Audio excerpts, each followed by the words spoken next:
Hey everybody, Dr. Shaw here, talking today about earlobe repair and earlobe reconstruction.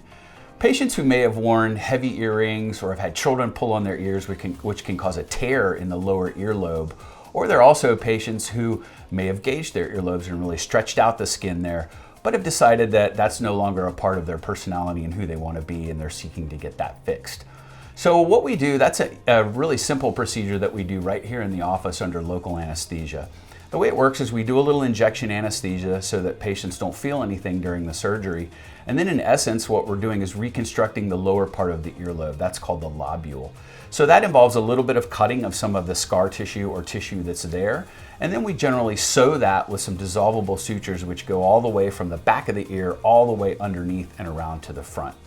There's not a lot of downtime with this surgery. It's fairly simple. Patients can shower the next day. There's a little bit of wound care associated with the sutures, but I use the dissolvable sutures, which are usually gone in about 10 to 14 days.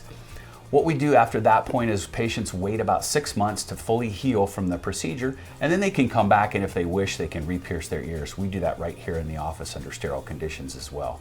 So this is just a really nice, easy, straightforward procedure for patients who have concerns about their lower earlobe. If you'd like to learn more, call the office, check out our website, or check us out on social media.